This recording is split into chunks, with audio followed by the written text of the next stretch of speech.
Hello, welcome to this video on Dhammapada, chapter 6, Pandita Vaggo, verse 11,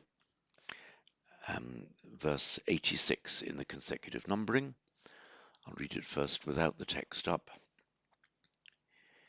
Ye chako sammadakkhate dhamme dhammanuvattino te jana paramessanti machudheyang suduttaram. I'll call up the text for you.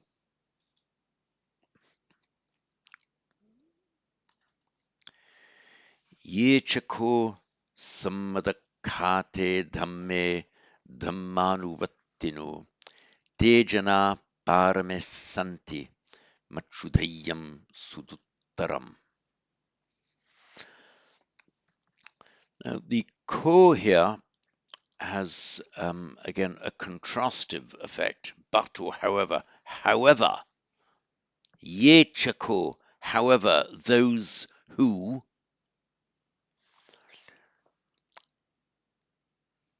Dhamma anuvattino are Dhamma followers, are followers of the doctrine, or just those who follow the doctrine. Sammadakkhate dhamme. This is a locative absolute construction, meaning the Dhamma being preached, or when the Dhamma is proclaimed.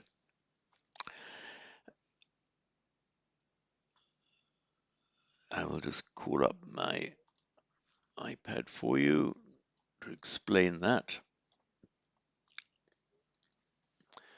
So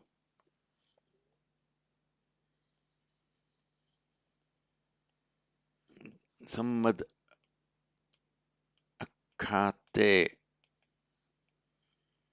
dhamme. It's from the root kya, meaning to announce or to proclaim, typically found in the sense of teaching or proclaiming the Dhamma, for example, with the prefix a.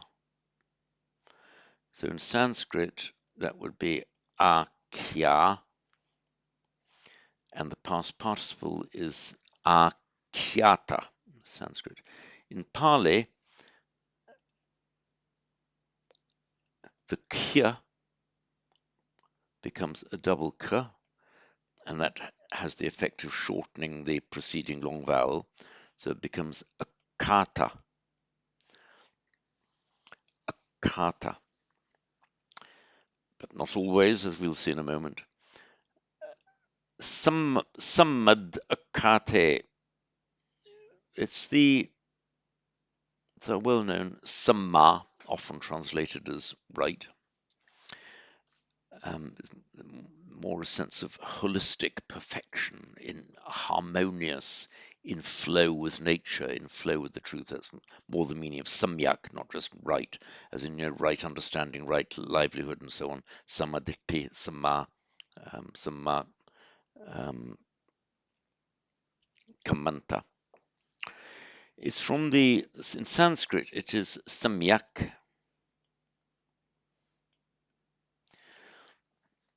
So well proclaimed in Sanskrit would be samyag akhyata.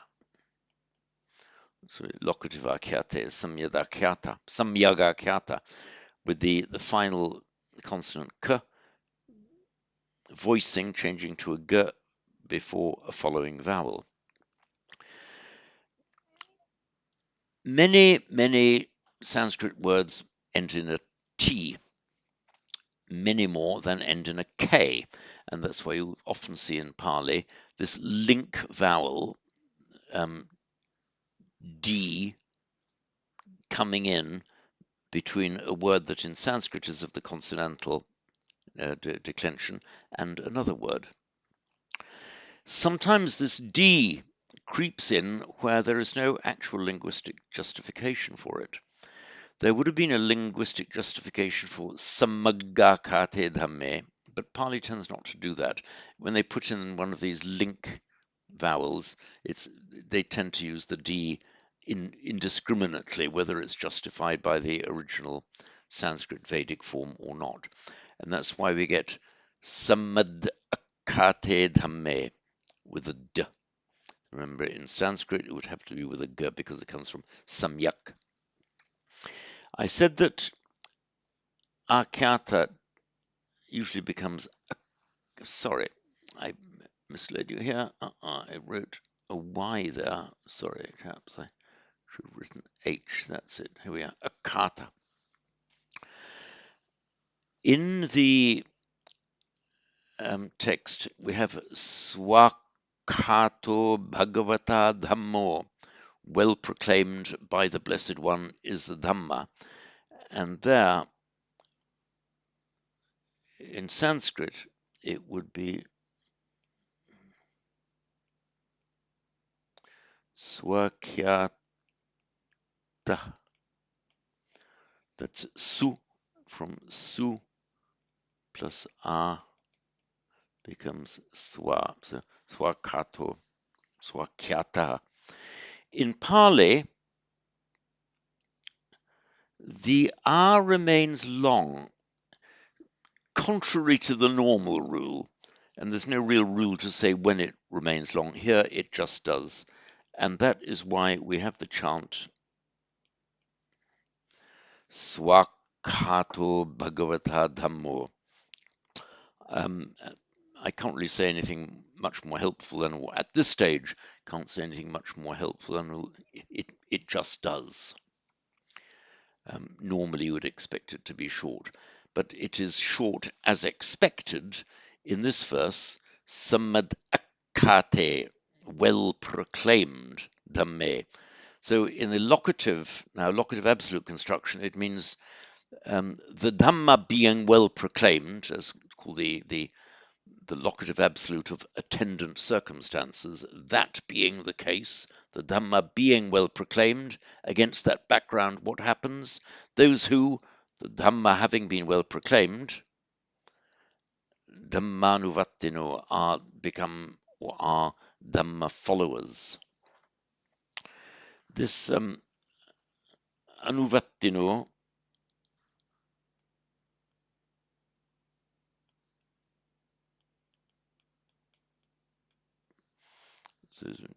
again, in the previous verse, we had Anudhavati, Anudhavati runs along. Anuvattati, and the adjective anuvattin, one who proceeds, a person who proceeds according to. It's from our root vrit, meaning to roll or to turn or just to proceed or to go. The same as the Latin root vert, where we get revert, extrovert, evert, convert, and so on. It's that same root. So they it means to turn in Sanskrit. And Pali means to turn, to roll, to proceed, just to go along. So anuvattino, so anuvattati goes along with. So dhammam anuvattati, he proceeds according to the Dhamma. Now make a compound adjective of that as a complete sentence with a noun and a verb. Dhammam anuvattati, follows the Dhamma, follows the teaching. I'll just write that.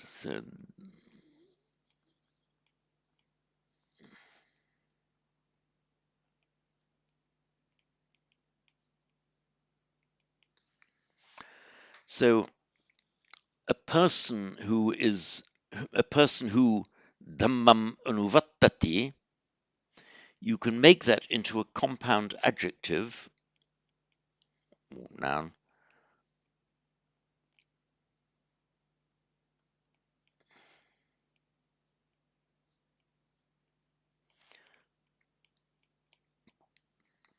with our well-known ending in, meaning it's an adjective made from a verb root, an adjective made from lots and lots of places, meaning a person who does something or is characterized by something. So an anuvattin is a follower, one who proceeds according to something, and a Dhamma anuvattin is a Dhamma follower. And by Sandhi,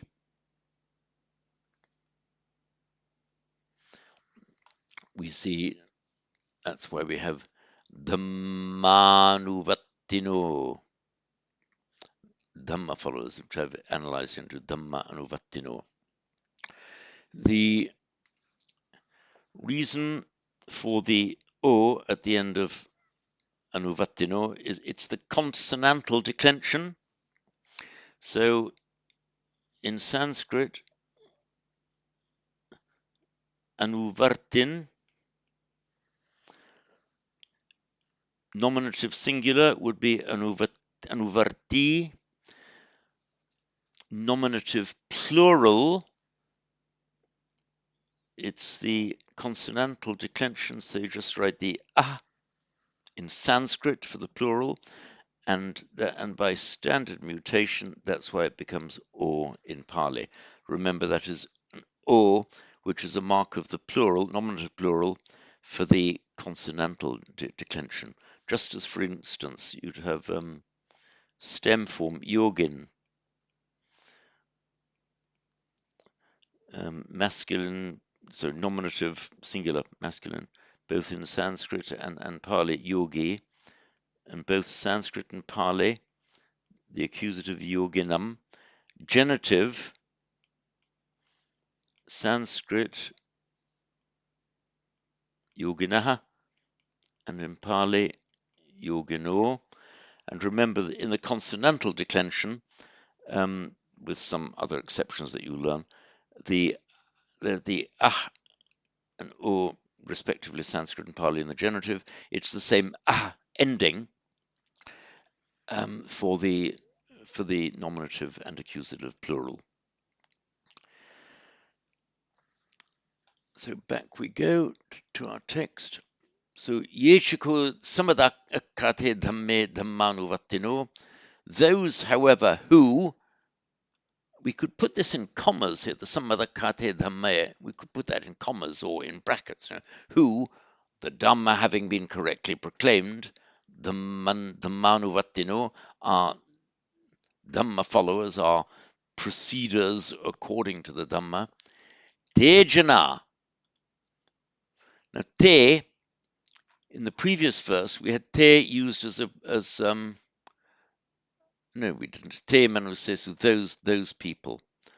And here it's also used as a demonstrative adjective. Te jana, those people. Param essanti. Para, the far shore, param essanti, they will go to the far shore. Here's the accusative of motion, of course. Remember, this jana is not a feminine singular, it's a masculine plural. So praja, and in Pali paja that we had in the previous verse, is a feminine singular noun, even though it denotes a plurality of people, it takes a singular noun. This jana is the plural of jana, again just meaning people, cognate with the Latin gens, French les gens, la gente in Italian just means people generally, but whereas gens is singular in Latin, incidentally it becomes plural in French, les gens, jana is always plural, or in this sense it's always plural in Sanskrit. So te jana parame santi, those people will go to the far shore. E santi, it's our regular future in sia, from the root e. Where the sia is attached directly to the root, as it is here, the root tends to be gunated, so it becomes I to e by guna. In Sanskrit, he will go, he, she, it will go, is not ishyati but eshyati, which by regular phonetic mutation becomes essati in Pali. So here we have te jana param essanti in the plural. Those people param essanti will go to the far shore. And the last half verse is a sentence in itself, Machudeyam Suduttaram. The dominion of death is very hard to cross. Uh, sorry, much we are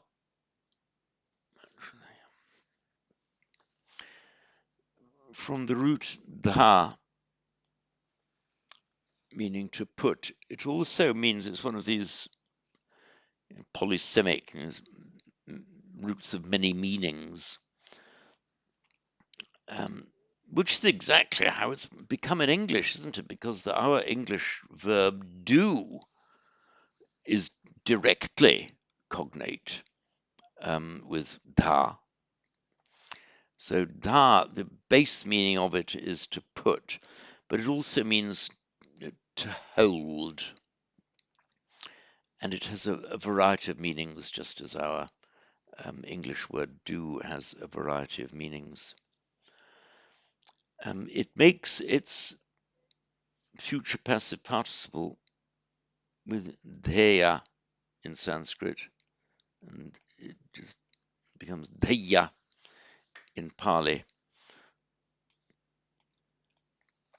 And dheya means that which is held, or that which is to be held, that which can be held, holdable.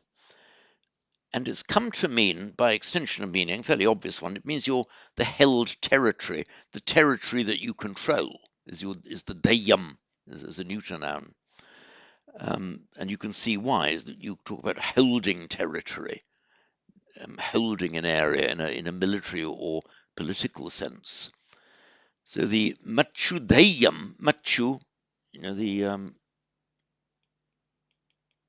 mrityu, death, Latin mors, mortis, mortem, rigor mortis, post mortem. So mrityu, and in Pali machu. So the machudeya, sorry,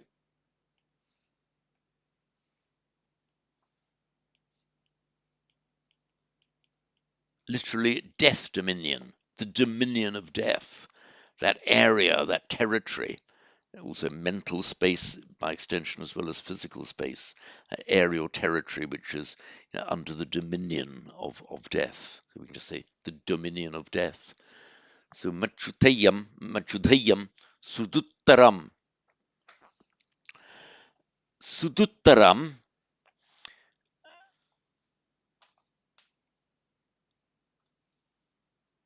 I'll just highlight it here and then discuss the word suduttaram. That is an adjective, a neuter adjective, neuter singular, to agree with machudeyam. Machudeyam suduttaram, the domain of death, is very difficult to cross. It's from our well-known root tr, meaning to cross. It makes it can make a verbal noun, a verbal noun, in tara or tara. For instance, we have avatara, an avatar, but difficult to cross in Sanskrit is dustara. That's du.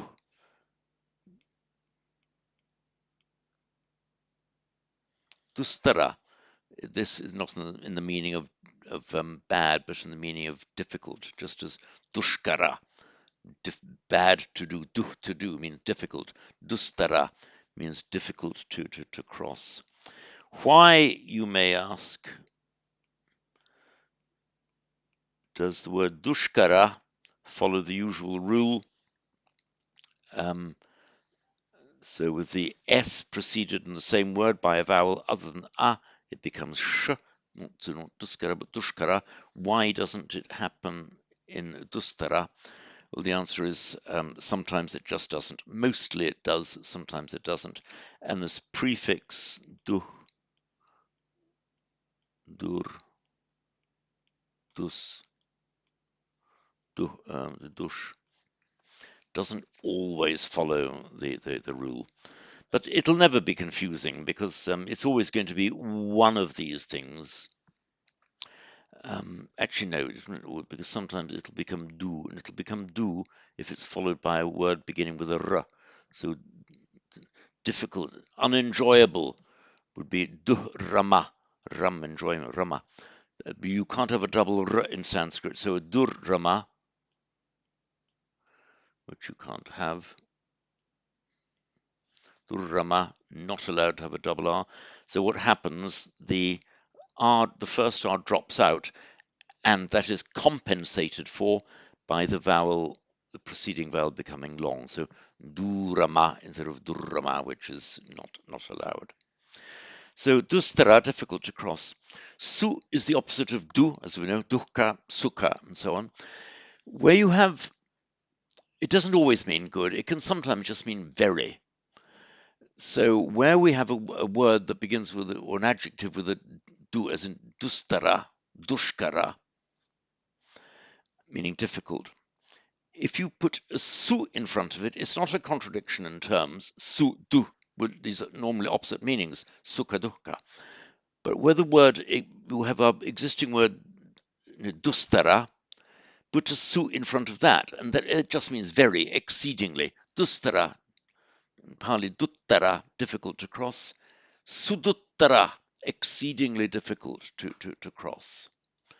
So remember, whenever you see a su, du, like that, then this first su is inevitably going to mean very and not good. It might mean something absolutely horrible. So it just means very.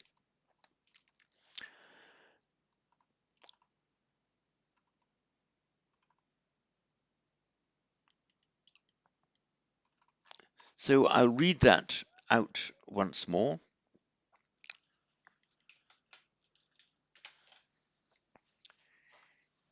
Ye chako sammadakkhate dhamme dhammanuvattino tejana paramesanti machudhayam suduttaram. And I just want to correct, I possibly misled you in saying, why is it in Sanskrit dustara and not drushtara? And sometimes it just is. I just double checked. And in fact, in Sanskrit, both forms exist. You've got the dustara, difficult to be passed or overcome, which is exactly what it means here. But it also exists in its dushtara form,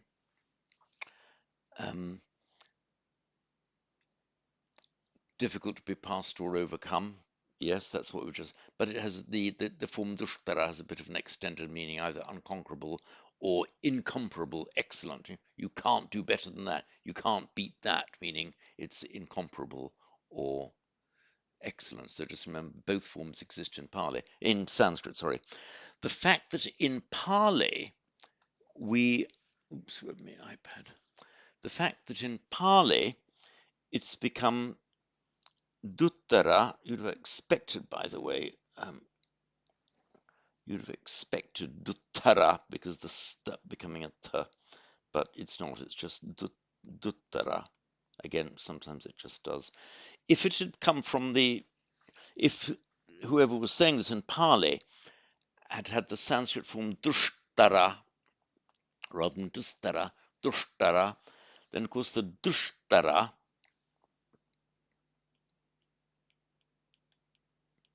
in Pali would almost inevitably have become, with the retroflex as well, it would have become duttara. Sometimes you get these slight anomalies. We just have to live with them. But at least even if you forget the correct diacritics there, the meaning is entirely obvious. This tara, meaning crossing or passing, dus, dush, difficult. So I'll read it through once more before winding up this video. Ye chako sammadakkhate dhamme dhammanuvattino tejana paramesanti machudhayam suduttaram. And that's all on this video.